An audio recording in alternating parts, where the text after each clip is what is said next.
Can a speedrunner beat every 2D mainline Sonic game in 12 hours? This means beating 9 different 2D Sonic games as fast as possible. We've seen others try challenges similar to this before, but I'm taking this to the next level. I've spent the last year of my life preparing to take on this challenge by learning the speedruns of each game, all for this moment. And this is that journey. Before we get into the actual challenge, we should talk a bit about what the run actually entails. So what are the 9 games I mentioned before? Well, obviously you need to include all of the classic Sonic games like Sonic 1, Sonic CD, Sonic 2, Sonic 3, as well as Sonic 3 and Knuckles if you want to count that as a separate game. Unsure how people feel about that, so if you want you can call it 8 games. Because after the classics we have Sonic 4 Episodes 1 and 2, Sonic Mania, and Sonic Superstars. Sonic 4 Episode 1 and 2 are just so different from each other with the physics, mechanics, and gimmicks within the games, so I'm counting them as totally separate. You might be wondering what happened to certain other 2D titles and why they're not here. Random games like Knuckles Chaotix or Sonic Spinball are put into what I like to call 2D spin-offs, while the handheld games like Advance and Rush get their very own series. If you don't agree with these placings, let me know in the comments, but this is what I'm working with for now. And now that we've covered the games, it's time to lay the ground rules. And the first rule is that if you like Sonic, you gotta subscribe to the channel. Sorry, but I make the rules around here. As advertised for the challenge, I will be playing from start to finish within the 12 hours. Breaks like making food, going to the bathroom, or unexpected distractions will all count towards that final time. For each game, there are various endings, and for the sake of this challenge, I'm going to accept any sort of ending, even if that counts as a bad ending of sorts. Let's be honest, this is where most of us stopped playing these games anyway. So what qualifies me to be better equipped for this run than the average Sonic fan? If you aren't familiar with who I am, I've been speedrunning Sonic games for over a decade now, but there is one small problem. I have only really ever run 3D Sonic games, not looking too good for a 2D challenge. In fact, 2D Sonic has been a nemesis of mine over the years. The only game I ever ran before preparing for this challenge was Sonic CD, which is the shortest game in this whole list. While I have thousands of hours of experience in Sonic speedruns, basically none of that is helpful here. But that's not to say it's gone to waste. In 2024 I did a similar challenge but for the 3D mainline games, and going through that experience taught me a very valuable skill: learning how to learn. I've developed very specific game plans and systems for breaking these games down piece by piece, and systematically learning these runs to a point where it takes me a very short amount of time to go from a complete beginner to a bona fide speedrunner. Like I mentioned before, I did have experience with Sonic CD, which isn't much but it will help. Next, I decided to work on Sonic Superstars, and while this game doesn't have the best reputation, I honestly fell in love with the speedrun. While I meant to just play it for a couple weeks and move on, I got lost in Sonic Superstars for about a month. So much so that I ended up getting a world record in one of the main boards of the game. While it wasn't the fastest time on all of the boards, and has since been beaten, I accidentally snagged a world record in the process of learning, which was a pleasant surprise. While this was a great start, this game would have unforeseen issues in the future. Next, I started to put time into the classic Sonic games, and to make this easier, I decided to learn every single one of these games on Sonic Origins. While this version of these games aren't the best out there, Origins offered a lot of quality of life that I figured was worth the effort, plus one major glitch we'll get into later. I spent a bit over a month learning Origins until I was able to beat all of the classic games in under 3 hours. I was really happy with my progress when all of a sudden it came to a grinding halt.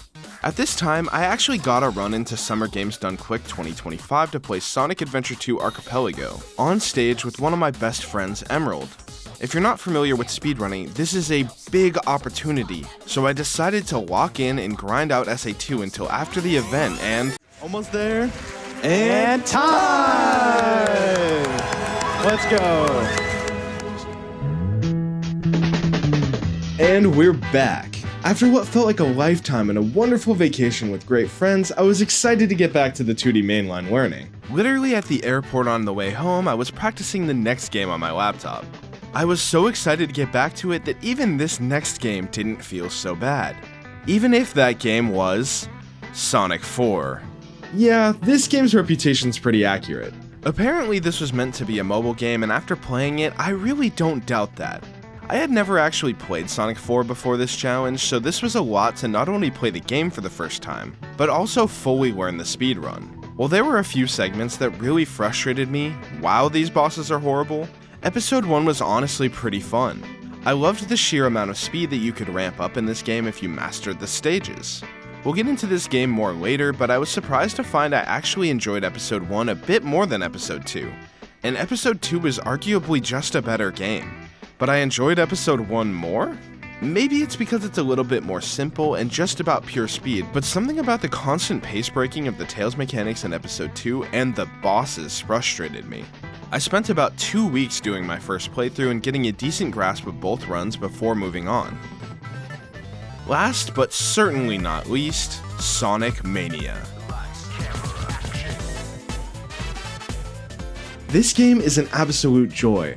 Honestly, it's one of the only 2D Sonic games I've beaten multiple times for fun. I had no doubt in my mind that this game was going to be an absolute joy to speedrun, and boy was I right. They were cooking when this game was being developed, and it's a shame this team didn't go on to make countless more 2D Sonic games, because I truly believe Mania hit the same highs of Sonic 3 and Knuckles, which has never been reached again in a 2D Sonic game. I think it goes without saying that this run is super fun, but also very difficult at the same time. However, I spent less time on this run than I would have liked to. There were quite a few strats I chose not to go for because I couldn't figure them out in the short time that I played the game. If there's one speedrun I'll come back to in the future, it's definitely this one. And after learning every single game, it was about time to get to the main goal here. But first, I spent a few weeks derusting each game. One of the hardest parts of these challenges is staying in form for every single game that I've learned. This time around, it was even worse since I had a 2-month break in the middle. I spent some time reviewing Sonic Origins and Superstars in particular, since it had been many months since I had even opened either game. And now it's time for what you've all been waiting for, beating every single 2D Mainline Sonic game in 12 hours. September 20th, 2025. I had finally learned every 2D Mainline Sonic game, and it was about time to put that to the test. And of course, we immediately run into technical difficulties. Alright, so while I was setting up, we've been having technical issues. What we realized is that Sonic Superstars won't boot anymore, and this is an issue because we're actually playing on an alternate patch of the game. I'll get into that when we get there. But this is an issue because I have to go through a very roundabout way to download the old patch of the game. Surely we'll be able to fix these technical issues mid-run so we won't have to deal with it later. Now we're starting. We're having some technical issues. It's already a bit of a mess, but we're gonna start to try to beat all 9 of the 2D Mainline Sonic games in 12 hours. Let's go. Like I mentioned, we'll be playing Sonic Origins Story Mode, which packages together Sonic 1, Sonic CD, Sonic 2, Sonic 3, and Sonic and Knuckles. And of course, to kick it off, we had to send it back to the game that started it all, Sonic the Hedgehog.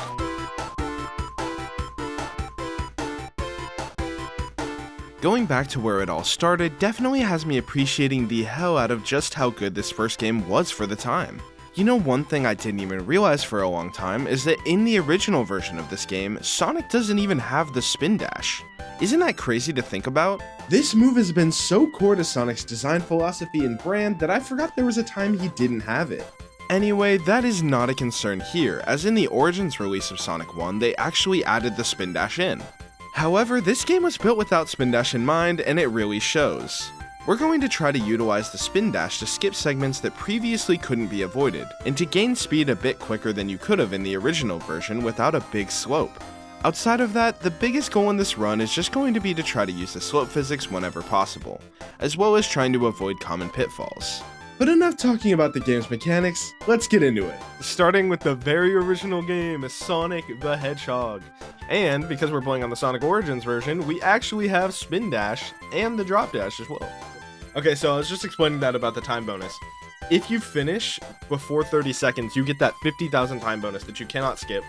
So now we're actually losing time as if we had just gotten a 30-second time. Which is kind of annoying that they did that in the early games, like you had to go slower to save time. This run went relatively well, but to be honest, Sonic Origins was one of the games I was the most rusty at because I had actually learned this run nearly 6 months before the challenge. While I did do a couple practice run-throughs, I was quickly realizing that I needed some more reps in these games. Green Hill is an absolute classic, and for good reason. These stages are just awesome. Marble Zone immediately brings us back to Earth because it is an absolute pace breaker. The main goal in this zone is to not die while maneuvering around the puzzle segments the game expects you to solve. This did not go well. I thought I could beat the cycle. Bro, you ever just hit the... You ever just hit one of those? No, wait, I fucked up. I fucked up, guys. I fucked up. Okay, this part is crucial because if you fall down, you gotta replay, like, this whole segment. Hell yeah. No! Ain't no way, bro! Look, I recently saw Ludwig quip. There was like, oh yeah, quit farming, all this. It's like, whatever happened to just being bad? Like, I just suck at shit. That's me right now. I'm not quit farming. I am just bad. Moving on to Spring Yard, this is the birth of the casino zone in Sonic games.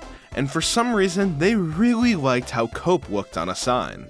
All of these zones honestly kinda started off rough, but that was partially due to the fact that I basically just woke up. Once we warmed up more, things would be better, which is what I thought before I remembered that Labyrinth Zone exists. There is a cool strat at the start where you hit a switch and then use the rising platform to go back up and skip a massive chunk of the stage. But so many things can go wrong here, and once again I demonstrated the various ways you could fail a trick. Oh god. I was supposed to hit the switch, I'm pretty sure. I don't know what to do now. I'm just gonna restart the stage. Okay. No, brother.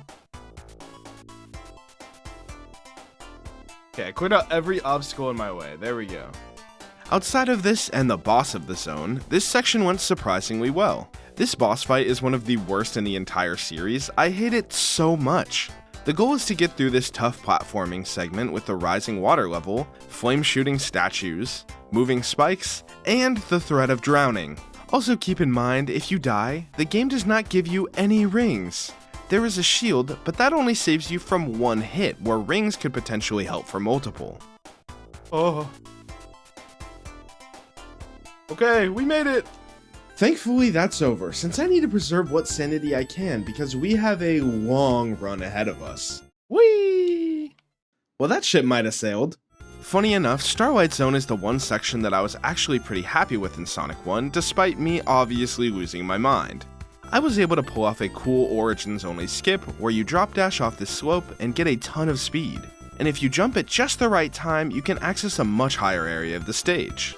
Heading into the final zone of Sonic 1, I really struggled here. These acts can be absolutely brutal and I was honestly not too prepared. Once I finally made it through these first two acts, we go back to Labyrinth Zone for some reason, because 3 acts wasn't enough for the worst zone in the game. On top of that, this stage is especially treacherous. This is one of the fastest stages in the game if you don't make any mistakes, but if you fall down to the bottom route, you will instantly regret it. This mistake tacks on a ridiculous amount of time to navigate through these water sections, to the point where it's nearly just as fast to reset the stage and do it properly. That like double middle pattern is definitely a problem. Nice. Alright, one game down. Since we're playing Sonic Origins Story Mode, we immediately head into our next title. After a quick unskippable credits break, Sonic CD is the most unique of the Origins games by far. If you've never played this game before, it's essentially a fever dream version of Sonic 1, with a banger animated opening scene and some new mechanics. This is the first time we see both Amy and Metal Sonic in the series, and they immediately become focal points of the game's story. This game added some mechanics like the spin dash in the original release, but also one other move that I'm sad we've never seen return, which is the peel out. This will be the preferred movement option in the game as it's actually quite a lot faster than the spin dash. Another big mechanic of the game is time travel. Yes, you heard that right. Time travel in a Sonic game. You can travel to the future or the past to stop Eggman from taking over and create a good future. Unfortunately, creating a good future is slow, so we'll be dooming Little Planet to a bad ending. We'll be avoiding the time travel mechanic whenever possible as its animation takes an extended amount of time. There are a few areas where the layout is changed in a way that is favorable for us, so we will actually use the time travel mechanic somewhat. Alright, unfortunately we can't watch that, but that is Sonic 1 down and we are on to Sonic CD, bros. Let's go. Starting off the run, Palm Tree Panic was kind of a mess for me. In the run, we try to avoid time travel not only because the cutscene is slow, but also because it updates the layout of the stages. I immediately had this happen to me by accident and I was absolutely lost. If you haven't played this game before, you activate the time travel by hitting one of these signs, and then you need to build up speed and go fast for a sustained amount of time. In a speedrun, you really want to keep max speed at all times, but time travel is slow, so you actually want to slow Sonic down a bit if he's about to warp. Threading the needle of going fast while also not activating the time travel is hard, and I failed that here. Sucks, but at least the past looks really cool. After the Palm Tree Panic debacle, we move on to Collision Chaos, which went well outside of being slapped around by some springs. Well, that is except for the boss. This evil boss. This is one of my least favorite bosses in the entire series, and it's basically just pinball. The reason why this boss is so frustrating is that there are a ridiculous amount of obstacles in the way, and you need to precisely hit Sonic off the flippers to make it to the top. And even if you play it correctly, there is a good chance Eggman throws a bomb, and you're going right back down to Earth, buddy. Luckily, I didn't get stuck here too long, but I just had to share my pain with you all because why does this exist? Tidal Tempest is a fantastic show of what a water stage should be in a Sonic game. If you are able to stick to the top path and know the stage's secrets, this is one of the quickest zones in the game. If not, you're gonna regret your decisions. Plus, this song is just so good.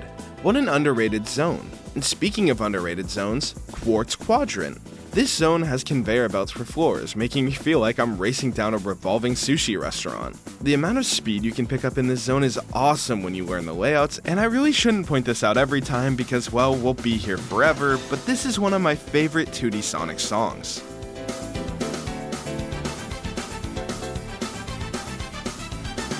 Wacky Workbench.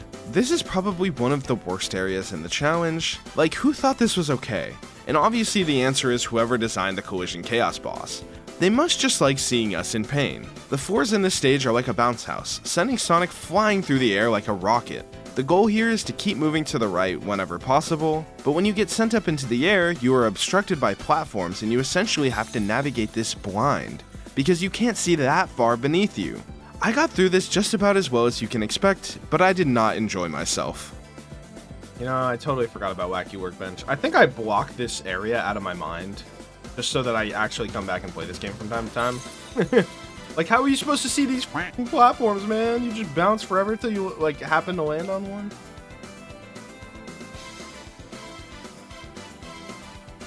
Alright, we got through it. Next up, we have the infamous Stardust Speedway. This stage can be infuriating if it goes wrong, but wow does it feel good when you're zooming through this stage. The first act really reminded me just how awful this area can be if you make even the smallest of mistakes. The second act, however, we flew through nearly flawless, and quickly encountered the race versus Metal Sonic. Eggman and Metal team up on Sonic here, and the main goal is really just to outpace Eggman by the end, since Metal Sonic mostly rubber bands around you the entire time. And as long as you don't get hit at the end, it's easy. We were now heading into our final zone, Metallic Madness. This is the only zone where we really do a major skip in Sonic CD. Normally you have to go through what I like to call the Tiny Man Sonic Laser, where Sonic shrinks to a little baby, but this trick completely skips that. And don't worry, if you were sad about missing out on this, we'll get some unskippable Tiny Man in Sonic Mania. Normally, by standing on one of these cylinders when it finishes its rising animation, Sonic is flung into the air, but usually with no horizontal speed. However, if you time it just right and rip a one-tap spin dash, Sonic will fly into the air and keep his forward speed, which allows us to land out of bounds above the Tiny Man section. From here, all we have to do is peel out to the end of the stage. And now we're at the final boss of this game. This fight is relatively straightforward. Dodge his attacks and hit him 4 times. But there is one strat that skips quite a lot. By standing in a precise position, you can line up Sonic to where you hit the lowest part of Eggman's hitbox without taking damage. When he begins to lower here, you can wait until he is nearly touching the ground, then jump to damage him. If you time it correctly, you can jump as Eggman is rising and get an extra hit off right as his iframes run out, skipping an entire cycle. Let's go, Sonic CD complete! Let's go. See you next game. Right now, actually. Alright, we're super ahead. Let's go. Sonic 2 is where I feel like classic Sonic was really starting to get its footing, and built a true style the series would continue on for decades. While the moveset is basically the same as in Sonic 1, there were a few mechanics I had to learn about a lot more in depth in this game. One of the weirder quirks of classic Sonic is that if you jump out of a spin dash, you're locked into whatever direction you jumped in. This means that you will lose all control of Sonic if you jump out of a roll. So there will be instances where I intentionally build up speed and then jump to unroll, so that I can properly control a slope jump. This game also introduces Tails, and his flight ability is going to help us in quite a few locations that we'll get into during the run. The start of this game is awesome with Emerald Hill and one of the most iconic video game stages ever, Chemical Plant. Emerald Hill went smooth, and I really felt like I was starting to hit my stride in this run. We immediately see an instance where I need to jump out of a roll while keeping enough speed to still make it to this opening. This skip allows for us to skip a big chunk of the stage, and we breeze through the first act. In Act 2, we see our first big use of Tails' flight ability. This is pretty precise, but you can actually fly with Tails here, but you have to be really careful not to hit this slope here or Sonic will drop off. This allows us to skip some troublesome platforming, and more importantly, to go fast on this massive slope. After that went so well, we suffered some skill issues to the boss. Oh my god. Bro, I bailed out and then ended up hurting me. That sucks. Just commit, bro. Oh my god, again. I thought it was gonna be done earlier. Entering Aquatic Ruin, we have yet another waterfall stage that actually isn't that bad if you know what you're doing, except for this evil section. Act 1 went surprisingly well. You've already seen some of the foreshadowing on Act 2, but honestly the entire act is kind of evil. Even starting off, this platforming section is brutal. If you fall down, you're subject to a slog of a water section, but even if you do try to wait for the platforms, you can easily mess this up too. To combat making a mistake here, I just used Tails' flight ability to make it over. Even though it is a little slower, it is way more consistent. Dude, these enemies are actually so toxic. What? Are you serious, bro? That is fucked up. After finishing off Aquatic Ruin, we get yet another casino level. During the run, we lost quite a bit of time here to the bumpers and the point collector thingies. Act 2 was a bit more clean, even if the boss itself had hands. Honestly, I was just happy to be out of this zone by the end of it. Hilltop Zone is cool, but honestly not much to talk about here. Blitz through the stage and tank the lava, bounce on the boss, and we were out of this zone nice and clean. In theory, this next zone, Mystic Cave, is cool, but the fact that you can fall down a pit in Act 2 and accidentally have to play a whole extra stage makes me so scared in a speedrun. If you didn't know this existed like me, now you know. Apparently this was supposed to be in the original but was removed from the game last minute. This was added back in much later on the iPhone remaster of all things, and kept in Sonic Origins. If you played the original, this means you likely never encountered this stage, so I would recommend checking it out. During this run, however, we are going to be avoiding that like the plague, and not even going near that section if we can help it. Act 1 was a little rough, we took a few deaths, and missed this skip where you use invincibility to drop dash off of these spikes, and jump off of them to skip some platforming. Luckily on Act 2, the main speedrun route takes us far, far away from the bottomless pit in question. We stuck to the top route for as long as possible, and that allowed us to breeze through the stage without having to worry about the pits. Oil Ocean is incredibly difficult to optimize, but if you can go through the oil quickly without hitting the kill planes, it's really fast. In the Act 2, we have one of the biggest glitches in the game, Oil Ocean Boss Skip. Before we get there though, speedrunners take a very specific routes, as if you're lost in this stage, it can go bad quick. Unfortunately, I got very lost in this run, and this is a good demonstration why the route is so important.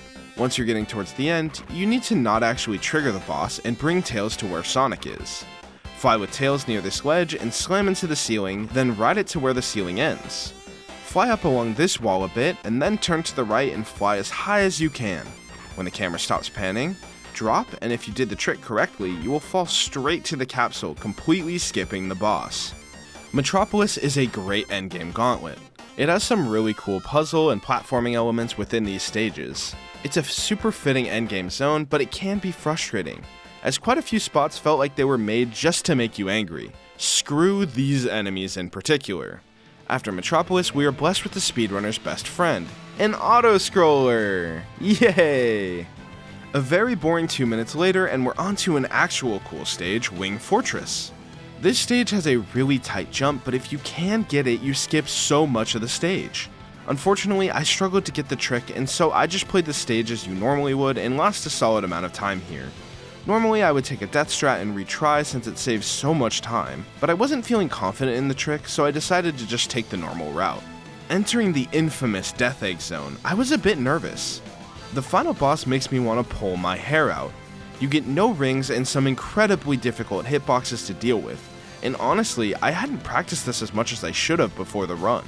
This fire and the hitboxes in general killed me so many times, I was stuck on this boss for around 10 minutes, while I tried to remember the tips and tricks that helped me get consistent at this boss in the first place. But once I finally figured it out, we took out the final boss, and started one of my favorite credit sequences in this challenge. It's that simple.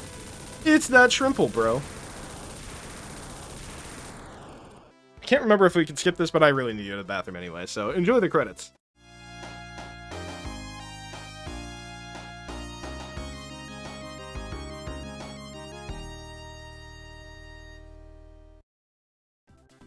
Heading into our last games of Sonic Origins Story Mode, I was feeling pretty good. There was still quite a lot of room for improvement, but overall the run was pretty consistent. Sonic 3 is arguably the best 2D Sonic has ever been, and the speedrun feels just as good. Immediately starting where the last game left off because we totally got all of the Chaos Emeralds, right guys? You come in full speed ahead as Super Sonic, when all of a sudden the fighting freak Knuckles appears, and knocks the lights out of Sonic. Knuckles has gotta have one of the coolest character introductions in the series. I mean, he knocked the super out of him. This game combines all of the best movement and set pieces to this point in the series, and you can see it right away, in the zones like Angel Island and Hydrocity. Also, yes, this is the way I pronounce Hydrocity. It's just cooler, so I'm sticking with it. Try to change my mind, I dare you. Angel Island involves getting through the stage as fast as possible, as well as routing in some speed shoes. Nothing crazy. It was all going according to plan until I took an unfortunate death to the first real boss of the run. Moving on, Hydrocity. The second zone of the game is arguably even better than the first because dang, this level's sense of pure speed is rivaled only by Chemical Plant, and it just flows together seamlessly. The world's first fun water level. This zone is fun to speedrun as there are many spots where you can skip loops, automation, or even full platforming sections. Routing in Act 1 is huge because the top route skips a significant amount of water gameplay, and we all know Sonic and water do not mix. A really nice mechanic they added in Sonic 3 is the Insta-Shield ability. This is one of the coolest additions to Sonic's moveset, and honestly I'm sad it never returned. If you press the jump button again in midair, Sonic gains a shield around him just for a moment that will damage enemies, which allows you to directly attack bosses and enemies in Sonic's way without slowing down. This ability allows us to shred this boss, where normally you would only be able to get a couple of hits in, and we can beat the boss before its real first attack. Moving on to Hydrocity 2, I immediately threw that really good routing away as I couldn't really remember exactly how it was supposed to work. In theory, you can go through these slides and skip to the next section, but I was clearly a bit rusty at this game. Sonic 3 must have been the game of forgetting during this run, because I swear I immediately abandoned the route in Marble Garden Zone as well. Luckily, the part I missed hardly lost time, so it wasn't a major mistake, but Always right after I talk about locking in, I forget to lock in. Yeah, I need to just go with the flow and it'll work out better. Of course, we have the required casino stage in every Sonic game, Carnival Night Zone. This is the zone that has the infamous barrel. Yeah, that thing is not intuitive literally at all, but fortunately, as a speedrunner, I know how to deal with it. There is a lot going on in this zone, and it's really hard to execute, but if you can do this first stage well, it is over so quickly. You can use tails to fly up to a section you shouldn't be able to reach quickly, and then a really punishing section. You need to avoid this trap below that will send you to the slow bottom route, but getting up onto the spinning pillar is harder than it looks. After a solid stage, of course we have a terrible boss. Honestly, this boss lives in my nightmares. I have had so many slow fights or straight up deaths because of this boss, and I hate it. Moving on to Act 2, who doesn't love stages with casino themes, underwater segments, and this thing that doesn't make any sense. Sorry, Carnival Night Act 2 is just so terrible. This puts a really bad mark in what is otherwise such an incredible game. This stage went fine. I just don't like being here, but at least after this stage we move on to a very cool zone. By cool, I meant that literally as we head into Ice Cap Zone. This first stage is really unique as it starts with a long automated snowboarding segment, on top of a very unique mechanic of these platforms that you need to spin dash into. You also have these segments with the platforms you shove into motion and glide over the spike areas that are normally painstakingly slow. Sonic is top class at making games replayable, I swear, because the first time I realized you could do this was a pure sense of catharsis. This stage honestly went pretty well in the run, and moving into Act 2, this stage moves significantly faster. Unless you mess up and end up in the underwater sections. Man, I don't know if I've ever been in the underground parts. Oh my god. After getting a bit lost, the second time around was a bit cleaner and we finished the stage with no issue at all. With Ice Cap out of the way, we head into the final zone of Base Sonic 3, Launch Base. In these stages, the route is super important, as it's the difference of dealing with significantly more platforming or just smoothly sailing through. The difference of just going left instead of continuing right here allows you to get speed shoes and do this. Look at the speed shoes, he's flying! Oh my god, look how fast he is! And then you can chain that with Tails Flight and skip even more segments to get you super far along in the stage in an instant. After cruising through both acts, we approach the final boss of Sonic 3. This boss is where the insta-shield is really going to be useful. There are quite a few attacks here that are just straight up impossible to damage the boss during, without insta-shield, so we're going to be using it whenever possible to not waste any time. Isn't that sick? Ooh, what a quick kill! Hey, Sonic 3 complete, baby, let's go! 4 out of 5 done. I may as well show you my Knuckles chain! Knuckles, let's go! After wrapping up the first half of Sonic 3 and Knuckles, we have 6 more zones coming up, is what I would say if we were doing this run glitchless. While I haven't been doing many game-breaking glitches so far, that's all about to change right now. Immediately after loading into Mushroom Hill Zone, you can look down to see Knuckles leaving this hidden area, and hitting the switch to obfuscate the entrance. Unfortunately for Knuckles, he just showed us exactly where we needed to go. If we do go into it, you'll find a warp ring that normally gives you a sneak peek at the upcoming area, Hidden Palace Zone, which hosts the Master Emerald. When we come back to this stage later in the game, there are only 3 more stages in the game remaining, and luckily for us, we're going to skip directly to that version of the stage. You see, on the launch version of Sonic Origins, if you went into the secret ring, the game would push the value to send Sonic to the early game version of Hidden Palace.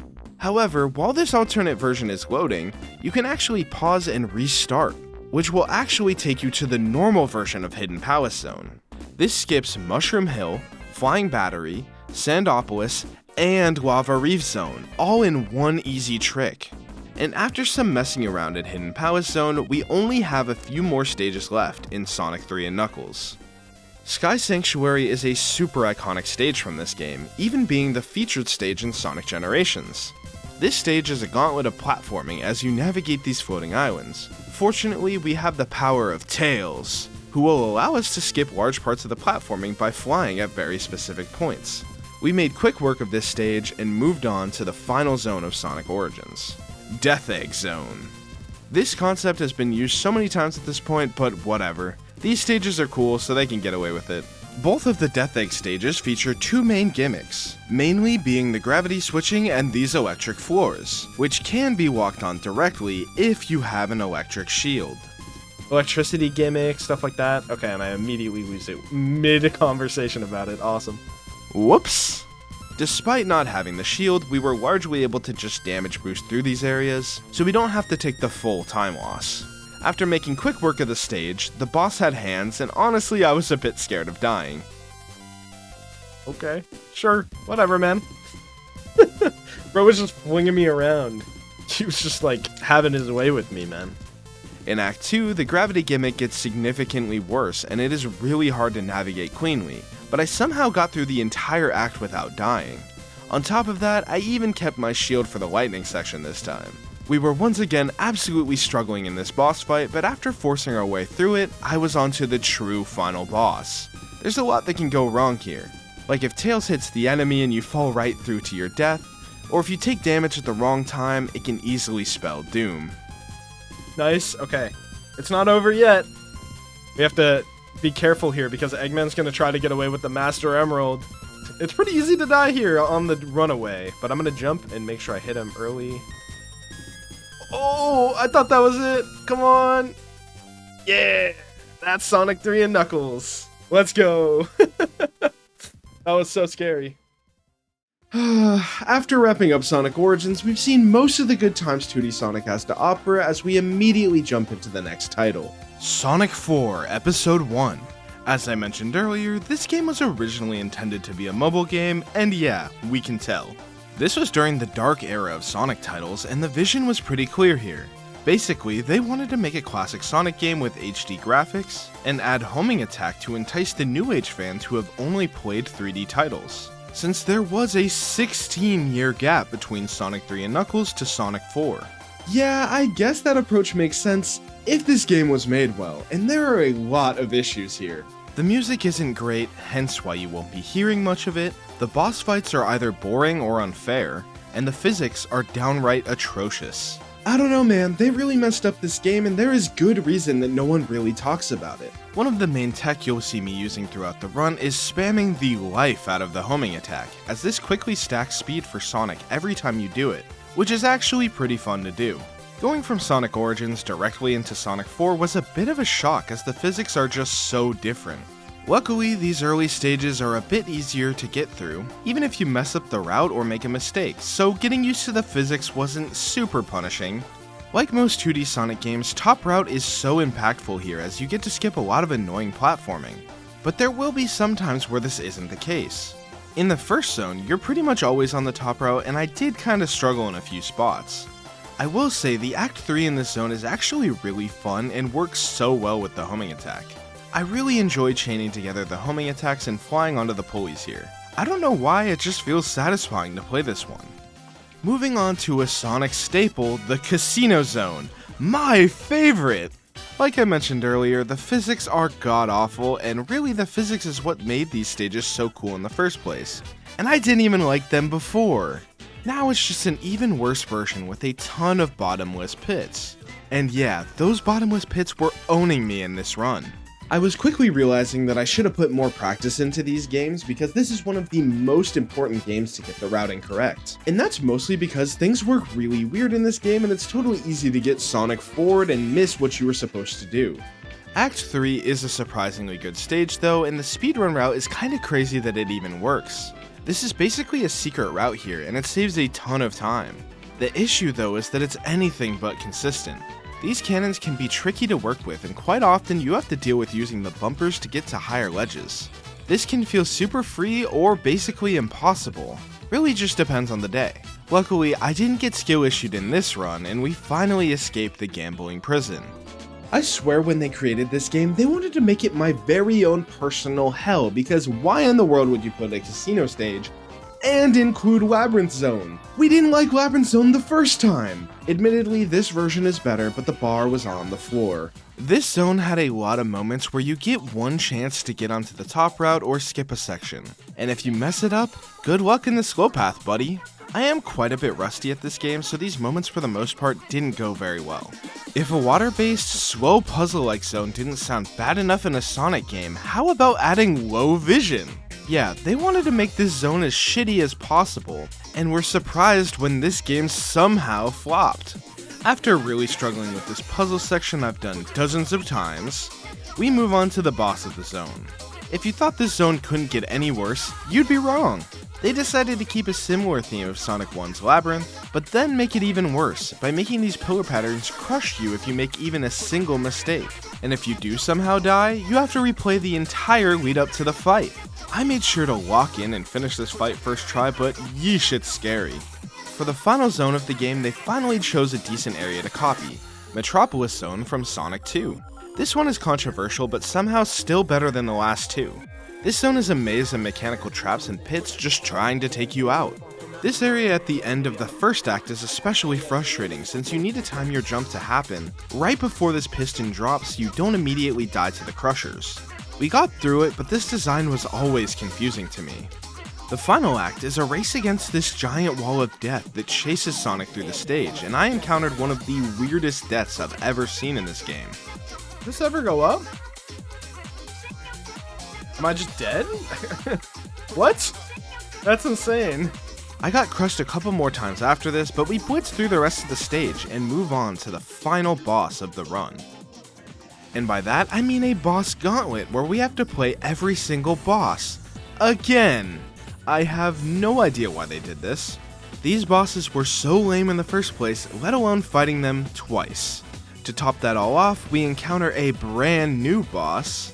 This final boss is terrible, and like I mentioned, we get another Death Egg Robot ref.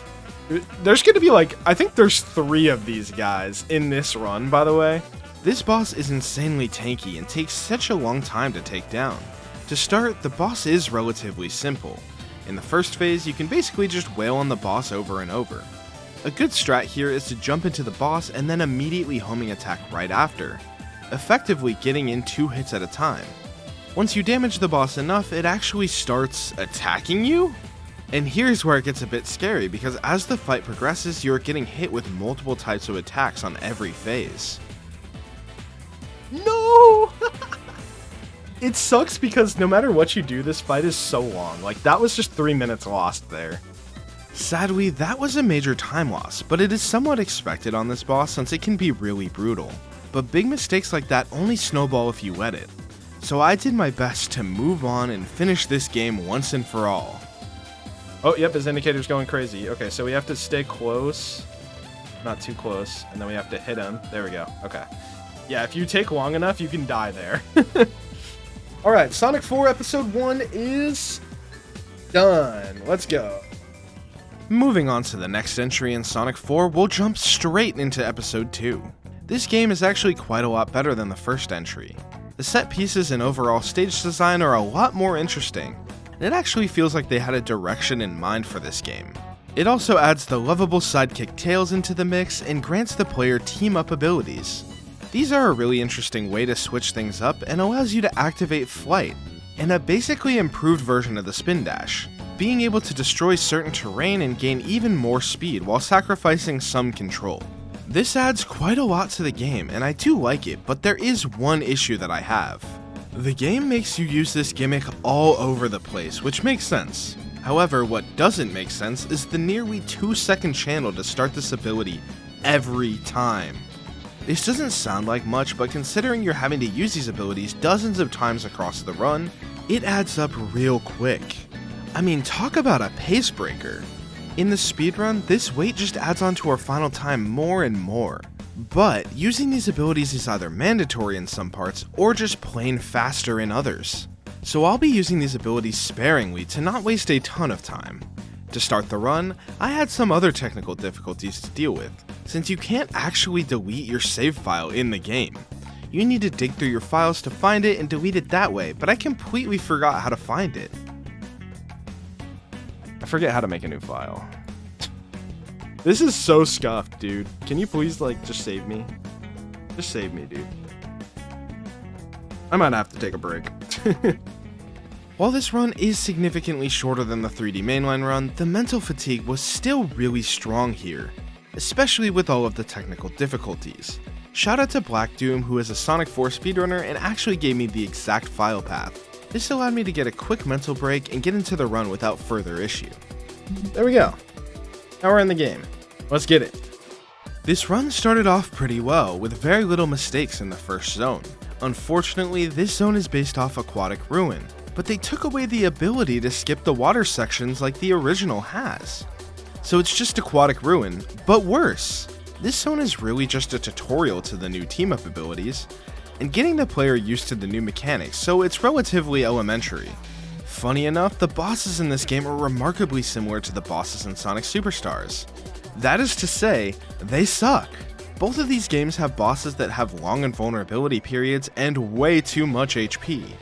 This first boss forces you to wait until the flower opens up so you can hit Eggman, but this cycle takes such a long time. On top of the wait time, you also need to use the flight pretty much every hit, which just wastes even more time. The next area does have a zone it's very loosely based on, but honestly it really stands on its own.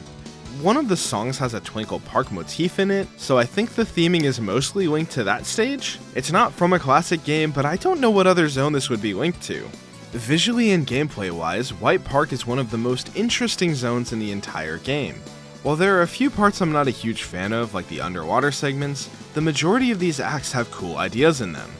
The snowboarding and running along the tracks of a roller coaster are just peak vibes. In Act 2, I didn't know what I was doing, but I totally forgot how to play in this section and died multiple times in a row. Oh my god, I got sandwiched! Oh! I fucked up again! I fucked up again! There we go, that's all I had to do. Before we're done with this zone, we have a pretty brutal boss, Metal Sonic. The goal here is to dodge Metal's attacks and get close enough to damage him when he finishes his turn. There are a few tough things that can happen here. First, I realized that these springs are not your friend. Sometimes they can save you from getting hit, however you really can only hit Metal back on the foreground layer. This means that if you go to the back layer, you're just straight up wasting time. Another scary thing is Metal's attack where he destroys the track, and it is so easy to die to this attack. Luckily, we walked in and we were able to clear this boss first try, even if it was a bit slow. This next stage is sort of based on Oil Ocean, but it's largely its own concept entirely with Oil Desert. Yes, this is basically just an oil rig that Sonic is speeding through. These stages are relatively straightforward, but I absolutely hate this section with the blowing wind and hazards in the way. You have to maintain Tails' flight meter while avoiding the massive death pits, and also don't get hit because if you do, you cannot recover. Shockingly, we got through this section on the first try, so this zone is off to a great start. We flew through the rest and eventually got to my least favorite of these bosses. This guy is the worst version of the wait for an opening boss that we've seen so far in this challenge. It is just so boring, takes minutes to get to the end of the fight, and then you have to roll into his toes to finish it off? They were cooking something rancid when they made this boss. Heading into what is basically the last true zone in the game, I was decently excited because this area is actually pretty fun to play. It's essentially, in my opinion, an improved version of Flying Battery. It has some really interesting gimmicks like these warp thingies and the wall running segments. Starting us off as an auto-scroller though, so it loses some points for me there. This segment went surprisingly well considering just how hard these segments are, and I felt like we were finally hitting a nice stride towards the end of the game. The boss of this area sees our characters take to the skies once again in another plane fight, versus a giant version of Metal for some reason. This can be a bit difficult to get with no deaths, but overall it is basically just an auto-scroller. Which now means we can head into the true final zone, yet another death egg. Some motion sickness warnings here because this zone's gimmick is gravity switching, and wow, this makes me dizzy just looking at it. These acts aren't much of a stage, they're more like platforming challenges between bosses. We fight against Metal, but with Eggman helping him out this time, which actually does add a pretty cool challenge. You can't have Metal Sonic in a game without a race to test who's truly the fastest. This fight is relatively simple and the goal is usually to just avoid obstacles whenever possible. I have never even lost this, so I'm not actually sure it's possible here. Bro, what? How did he just zoom? Oh, well that sucks. Luckily there is a checkpoint right before the race, so this didn't lose much time, but wow, what a time to make that mistake. Oh, 69? Okay, that makes sense. I've never done 69. Perform 69!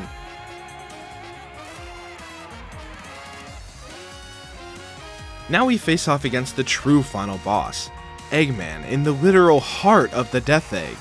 In this fight, there are 3 rings that you need to climb to reach Eggman to get a hit off, then rinse and repeat. I will be spamming the Tails flight here as it allows us to climb up these rings quickly while also avoiding the electricity blocking us out. All that was left to do was to close it out. I'm gonna die! Oh my gosh! Yes!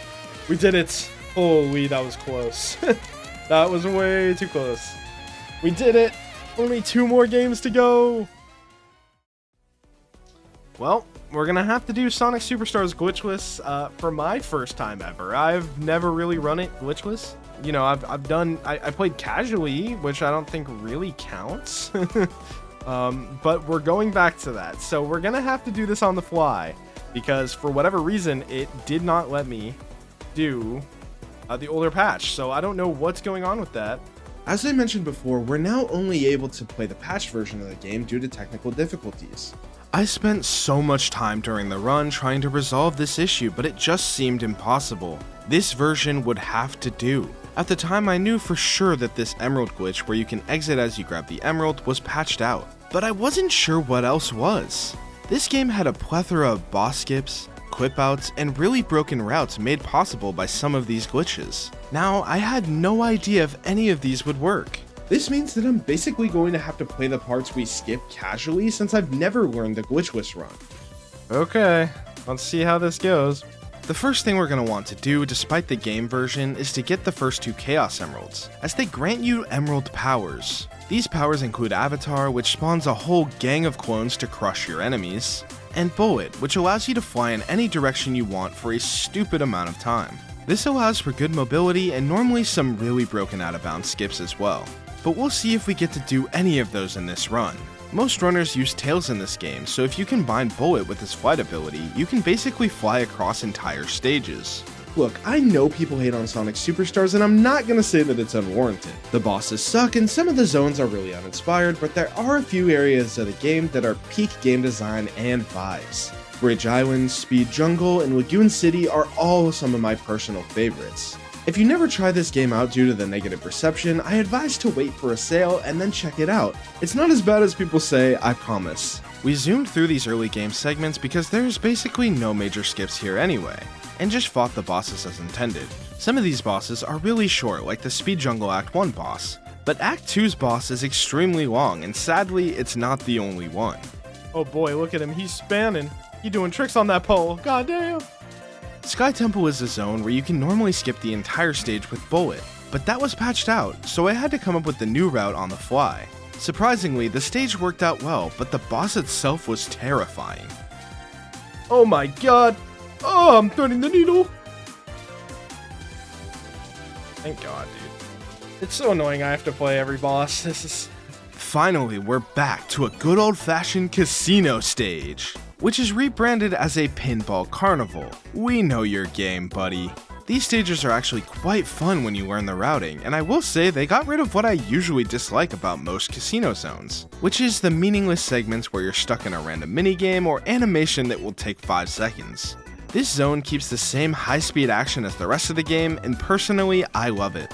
Moving on to Lagoon City, this is where the skips we have lost are pretty big time losses. Despite the loss, this zone is peak vibes and I will not be told otherwise. We also have the only time where we're forced to play as another character in this run, where we play as Amy as she meets the new character Trip. Amy helps guide Trip through a surprisingly difficult area considering how baby it looks. In Act 2, we were able to pull off a cool trick where you can activate Avatar before starting this fight, and get a hit on the boss before entering the fight. This allows you to actually skip a cycle on the boss. Sand Sanctuary is a stage that doesn't change much on the current patch. You fly straight up to skip a lot of the platform and climb and navigate the series of obstacles in front of you. The boss skip, however, is sorely missed. This is one of the longest bosses in the game and it is super boring. Press Factory has a unique gimmick, but I can't say it's an enjoyable one. In Act 1, you see these pistons in the background, and every time they crash down, you get knocked up if you are grounded. To compensate, we'll time our jumps so we don't get too sidetracked. Act 2 has its own gimmick where you need to hit these switches before the timer reaches the red zone, and the entire factory explodes. This stage is one of the worst in terms of the skips that we lost, as there are a ton of automated sections that take a stupid amount of time that are completely skipped on the downpatched version. This boss also takes a decent amount of time, but we got through it with little issue. By the time we reached Golden Capital Act 2, I was starting to realize that we had a major issue. This stage is home to one of the biggest skips in the game, and I knew for sure that this was patched out. In the old version of the game, you could skip the automation trigger here and fly out of bounds straight to the capsule. Instead, we have to play this incredibly long autoscroller fight against Fang. Losing this one skip lost me anywhere from 2 to 3 minutes. And I was also super uncomfortable playing against this boss because I haven't played it in years. We got through this fight, but I was seriously mourning the downpatched version here. Moving on, we have an equally painful stage, Cyber Station. This was arguably the most broken stage in the entire game. Well, until it was patched. Before, when you transformed to the pixel version, the game would just clip you out of bounds if you were near a wall. This was obviously patched out, so I needed to play sections I hadn't touched since my casual playthrough. On top of that, there is a massive boss skip here which is huge, as this is also one of the longest bosses in the entire game. We would have skipped this entire rocket segment and the whole boss. It took me an extra 3 to 4 minutes to get through this part. We are suffering at this point. Luckily, this next zone doesn't change much at all. After breezing through a remarkably chill zone, damn I need a new joke, we move on to the final zone of the game. Egg Fortress is a very difficult zone, with a ton of different challenges to overcome. These rising platform areas, dangerous bottomless pit rooms, and anti-gravity segments all make for a tough gauntlet. I wasn't sure what still worked here, so we mostly just played this stage as intended. Upon completing Act 1, Eggman sets off his wacky machine that actually reverses time, and now you need to play Act 1 again, but backwards. This was pretty controversial, but personally I think it's a cool gimmick. Instead of platforms falling down, they rise back up into place. The enemies retreat to their spawn, and the timer ticks down. Usually there's a skip for the final boss here, but I was pretty confident that it was actually patched out. Or I would normally do the boss skip. Let's give it one little try. Wait, I can get out of bounds? Does this still work?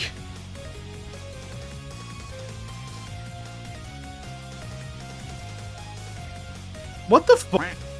Apparently this works on current patch? Okay, well Superstars is done. Yeah.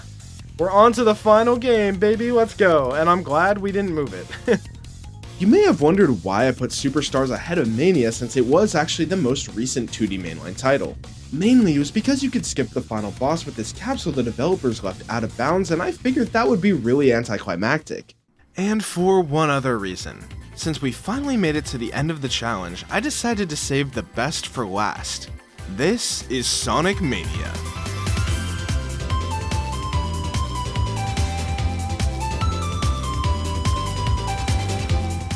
Let's go. Yep, don't question it, just go. We're on the final game. Sonic Mania is a love letter to the classic Sonic titles, and they absolutely cooked with the level design, mixing in the old with the new to create what I think is the best 2D Sonic title ever. Not to even mention how crazy good this soundtrack is. The only unfortunate thing with this game is I didn't get to put in as much time as I would have liked to. This run is basically just going to be a casual speed through, and that makes me really sad because I know at a high level this run is incredible. Starting off the run, Green Hill is relatively simple, but I do think it's crazy we see our third Death Egg robot of the run here. This game is cool to play after learning Origins, since a lot of the layouts are straight up ripped out of the original zones. Act 1s tend to be a medley of the original stages, while Act 2s are experimental. For example, these bouncy floors in Chemical Plant Act 2, or even the Puyo Puyo boss of the same stage. Isn't this shit so funny though? Like, what a fire boss fight. You're just all of a sudden playing Tetris. Studiopolis! While many of the stages in this game are rehashing old zones, they do have the random original areas, including Studiopolis. This is one of the coolest zones in all of 2D Sonic. Wow, this team was truly something special. Might be a hot take, but I've never really been a fan of Flying Battery, so I was kinda sad to see this one return. Most of the stage went clean, but I gotta say this boss is my least favorite in the whole game. Most of these bosses are actually enjoyable in this game, but this guy feels so inconsistent to me no matter how much I practice it. Now onto yet another fully original zone. This is one of my personal favorites with the aesthetic and OST, while the gameplay is also pretty unique. The Act 1 is a massive climb through the platforming of the stage to reach all the way to the top where the boss resides. Normally I just damage boost through this boss and it's not an issue, but I struggled in this run for some reason. Now that we're heading into Act 2, this is my favorite song in the game, and the stage design is also impeccable. Freezing Sonic to fly through these areas is such a goofy idea, but it also feels so satisfying at the same time. One zone I'm really glad to see is Stardust Speedway. I feel like people don't really play Sonic CD much, and that's a shame, because it has some really cool zones, including this one. Similar to the original, if you know what you're doing, these stages are a blast. Even if you're a little lost, the sense of speed you get in these levels is unreal. Act 2 is a bit more of the original this time, but at the end you go directly into the race against Metal Sonic. This race is more for the reference than anything, and leads directly into the actual boss fight.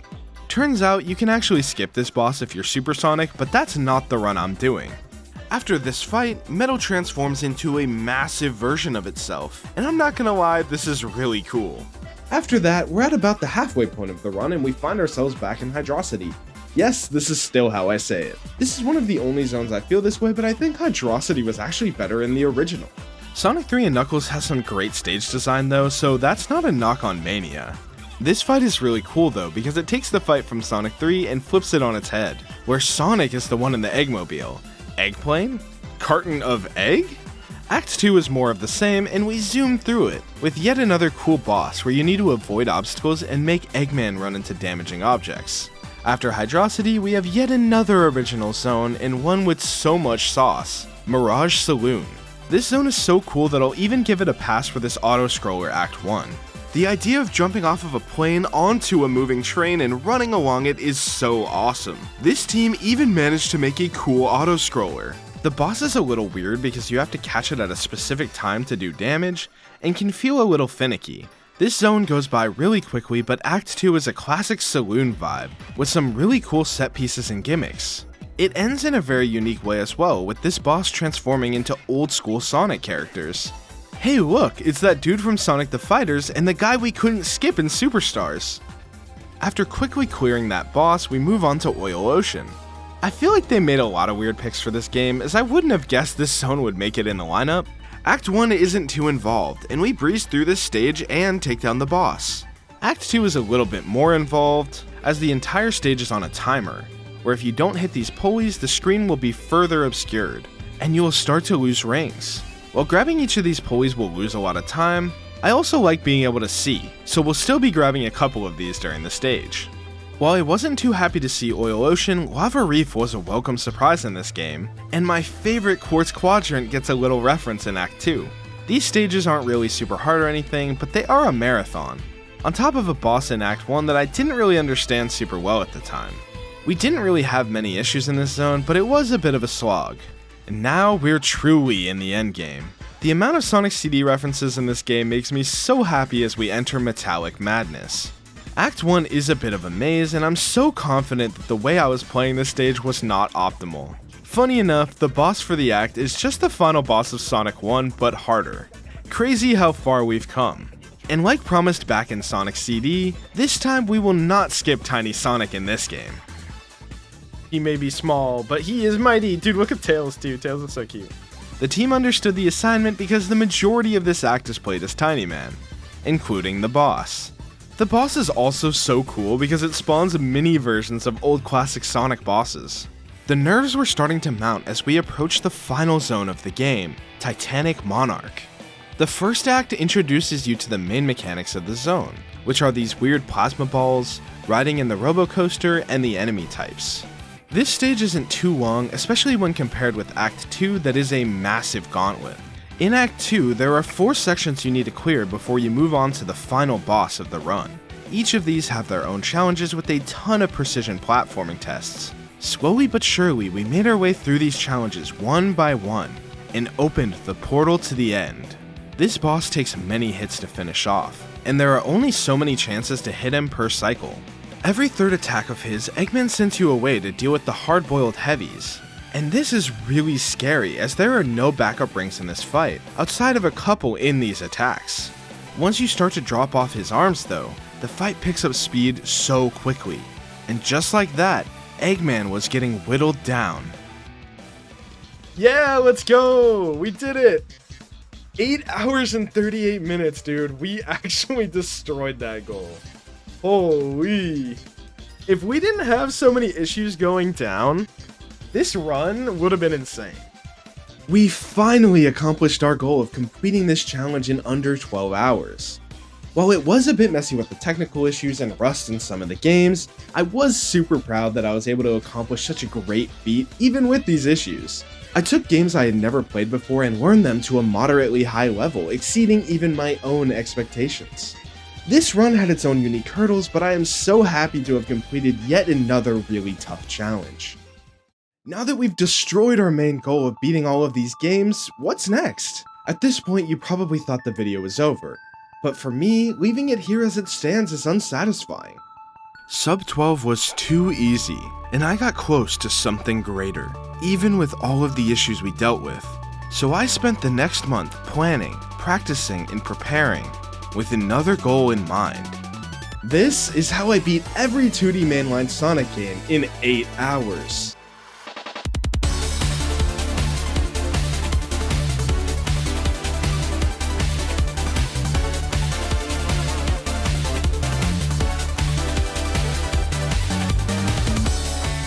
Last time we were here, the rust was clear, but this time we flew through Sonic 1. We got through the spooky section in Marble Zone first try. Even if it was sloppy, we got the hard labyrinth jump, and actually remembered my routes in Scrap Brain. My methodology for preparing for the Runback was less so actually doing runs and more so practicing specific stages and areas I struggled with. We had quite a few strats and routes that I either kept forgetting or just felt uncomfortable with in general. I made it a priority to target these moments in my practice to make the most of my time. The hard work was paying off and it was clear, resulting in nearly a 6-minute time save on our last run. I knew Sonic CD would be a run that was tough to save time on here, but I was determined to try anyway. This run started off remarkably well, with a really solid Palm Tree Panic and Collision Chaos. Yes, even the Collision Chaos boss. We continued strong with Tidal Tempest and Quartz Quadrant. One of the worst zones was coming up though, Wacky Workbench. This is my personal least favorite zone in the game and it went really poorly last run. And even this one was a massive improvement. I flew through both of these stages with ease. We quickly finished the last couple zones and we were on a really quick pace here. We were even going to save time somehow. And then something unexpected happened. The game straight up would not let me advance past this screen, allowing me to start Sonic 2. So I needed to reboot the game and play the last act over again. So much for saving time. At least we went so fast we can tank a tech issue like this and basically go even. Outside of Origins messing us up, I was feeling really confident about my gameplay heading into Sonic 2. I kept playing well even in Sonic 2 and got some really difficult routes first try, like the big jump in Chemical Plant. Nice. Super clean, dude. Or even the evil underwater section of Aquatic Ruin. While not everything was super clean, we were basically getting every strat, and the refresher of practicing each game had me feeling really solid everywhere. There were 2 moments in this game that I practiced more than anything else, and they were both at the end of the game. First is the Wing Fortress skip that allows you to skip a solid chunk of the stage. We were absolutely flying through these stages, pun fully intended. But we did have one more very difficult part coming up to finish off the run. Last time we were here, we lost multiple minutes to this boss from the repeated deaths. Since the last run, I put a stupid amount of time making sure I got this boss down. I did not want to relive that same mistake. Nice, we did it first try. Let's go, Sonic 2 complete. Now this is the run I was looking for last time. Currently super happy that I ran this back, but the work is far from done. Sonic 3 and Knuckles is the longest game in Origins and arguably the hardest to boot. Last run, there were quite a lot of areas where we either forgot the main route we needed to use or just missed them entirely. I had gone out of my way to practice these segments, so we saved quite a lot of time in stages like Hydrocity, Marble Garden, and of course, who could forget about Carnival Night?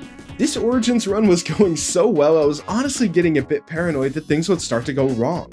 But heading into the end game of the run, we were still moving through these stages smoothly. 4 out of the 9 games. We're almost done with Origins, I should say. Okay, so getting right into it, if you don't remember, they accidentally made it where if you restart when you're warping into Hidden Palace Zone, the like early game version, it just takes you to the late game version. So we're gonna do that right now.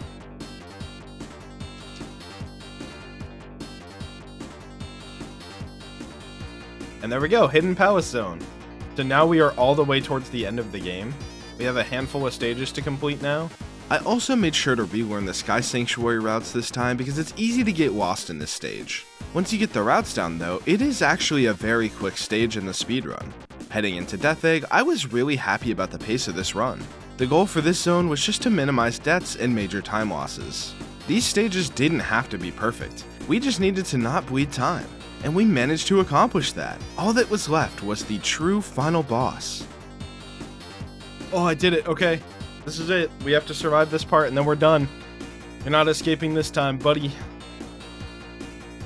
You're not getting away. Oh, no, it's 2 more hits. Yeah, let's go. Sonic 3 and Knuckles is done. Sonic Origins complete. I was really happy with this time because it was mere minutes off of my personal best time ever for this run. To compete with my best time ever was going to be a huge boost for us to achieve this goal. 22 minutes ahead. We still have some more time to save, but let's go. Now we're playing Sonic 4, man. So funny. Oh boy, I was so busy celebrating doing so well in Sonic Origins, I forgot we have to play Sonic 4 now. Last run, episode 1 was a little brutal for a few different reasons. The main issue we ran into last time was forgetting small things that ended up walking you out of the fastest route in the stage. This made it so that I was taking routes I was uncomfortable with and lost so much time over the course of the run. Despite my practice, these moments still didn't go well, particularly in the labyrinth stages. Oh wow, I fell off. Well, never mind, we're not doing that anymore. Despite a few mistakes that we made in this game, the practice we put in was ultimately so strong that we would have plenty of buffer this time around. We took a massive time loss in the final boss last run, so I made sure to practice this segment just for this moment. Nice. Sonic 4 is done, baby. Okay, let's go. Only took us about like 2 to 3 minutes to grab our food and go to the bathroom. Get into the next game. That's not bad. This time I even remembered to delete the file ahead of time since it's such a pain to do. In the run itself, we were absolutely zooming though. Very few deaths, I was able to get on the right path more often than not, and overall we just had very consistent gameplay here. The first Metal Sonic fight is usually really scary, but this time it went surprisingly well. Nice. Okay, we actually got through this fight really fast. I don't think I've ever done this fight that well. That's really good for us. Most of the pain points I usually encounter in my runs, I got through with no issue. Well, except for this part. Does suck though that, no, that's why I don't go high. I forgot. After that mistake, it was finally time to clean up Sonic 4.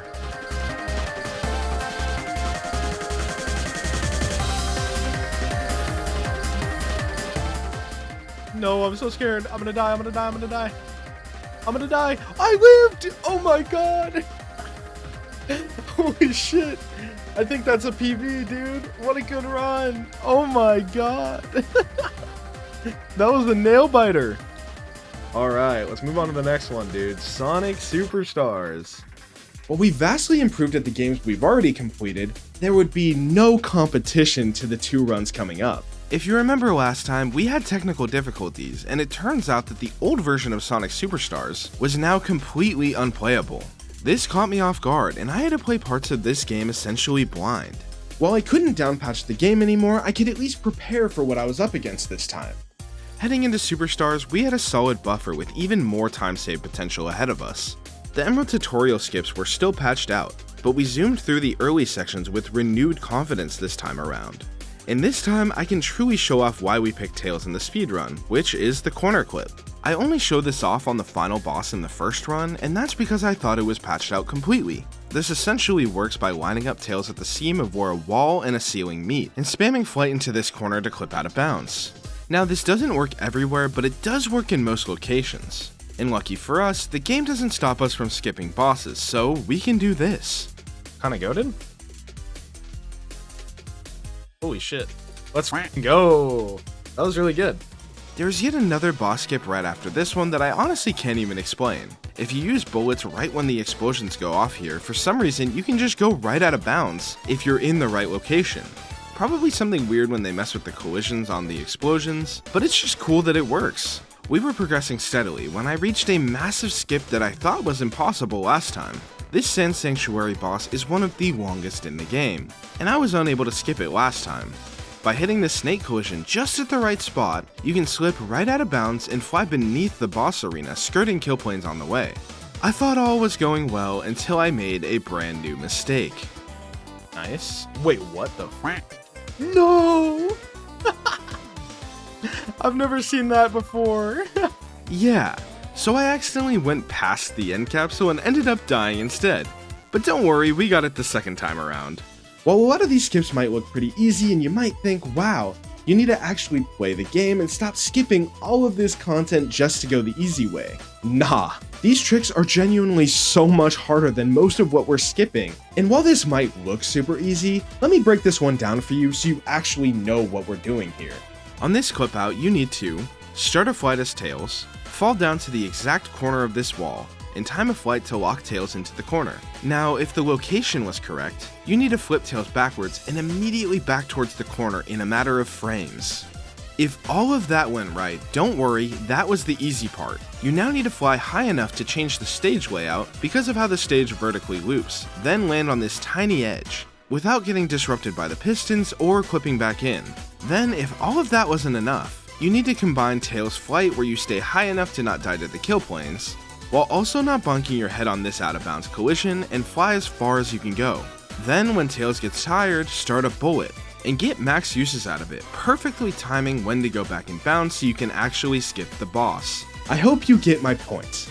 This is all done to save maybe like a minute at most, but it shows true skill, mastery, and knowledge in the games that I run. Anyway, rant over, but that trick is really cool. Don't worry, because even if you don't like the skips, I'm still going to get owned in this, because they did patch the skip for the longest boss in the game. Awesome! I love auto-scrollers. This one stage took nearly 10 minutes to get through, and I hated every single minute of it. The next stage, Cyber Station, also has an incredibly long boss, and they did actually patch out this skip as well. Before, you could use these transformer beams to clip out of bounds, and honestly, this patch is super fair. I bet this happened to casual players all the time. This allowed us to do a boss skip that was now not possible, or so we thought. That was until I found this. Perfect. Okay, we finally got it. Not over, but... And now we wait for a long ass time.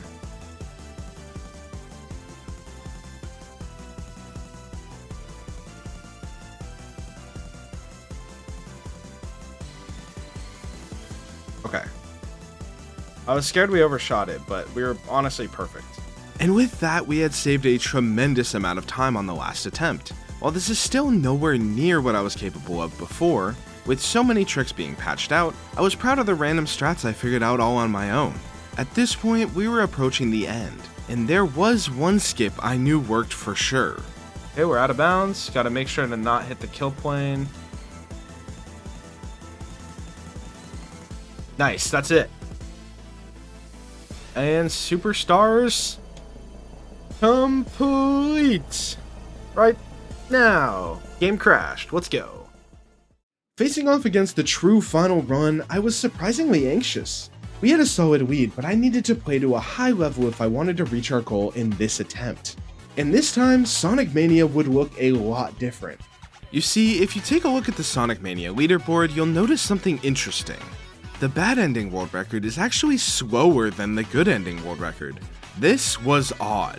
While I said that we didn't need to learn good ending, what would I do if it was actually faster? Well, you already know the answer. I spent the next few weeks between attempts to relearn this run with the goal of collecting all the Chaos Emeralds and going even faster. Normally, the good ending speedruns naturally end up being slower since you have to do extra content during the run. So why is this game different?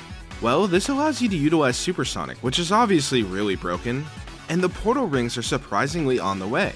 You're able to get all 7 Chaos Emeralds super early into the run, ideally getting them all by Studiopolis Act 1, a mere 5 stages into the run. This helps a lot. Plus, one very silly little detail makes getting the emeralds significantly easier. If you press the Y button while in the special stages, you automatically go to the next Mach Speed level, instead of having to collect the blue orbs. Yeah, this apparently was a debug feature left in the Steam version of the game, and we're totally going to utilize it in the run. The combination of Supersonic being really broken, emeralds being easy to get, and the portal rings being on the way actually makes this run viable, which is really cool. Getting into the run itself, I was collecting every emerald as planned and about to get the very last one. The bumper, I didn't even know. No! Dude, I didn't know that there was a hole there. God damn it. Unfortunate mistake here, but this is the reason we have backup routes. In the very next stage, we had yet another chance to get the last emerald. Nice. Okay, that was risky, the angle I took that. But we got it. We got all the emeralds. Let's go. Now we can go supersonic. Look how fast this guy is. Oh my gosh. Yeah, if you put Tails in a spot where he can't be hit, but Sonic can hit the boss, you could just stay there forever. It's really nice. Now that we have the capability to go supersonic, the run is totally different. Both within the stages and the bosses, this will completely change the decisions and routes that we go with. Mostly though, this upgrade makes a ton of the game and especially bosses significantly easier. There are actually some supersonic only tricks I attempted to do in the run, but I wasn't able to get these in the final attempt. These skips are in Stardust Speedway 2 and Mirage Saloon 2, but I only had so much experience with these tricks so I didn't feel too confident with them in the first place. I put more time into the game, and now that we have Supersonic, I felt way more confident in the run in general, and it was showing. We were flying through the game, and before I knew it, we were in the end game. The stress of the timer was starting to weigh on me, so for the rest of the run, I decided it would be better to not look at it at all. As we entered this final gauntlet, all I knew was it was time to lock in.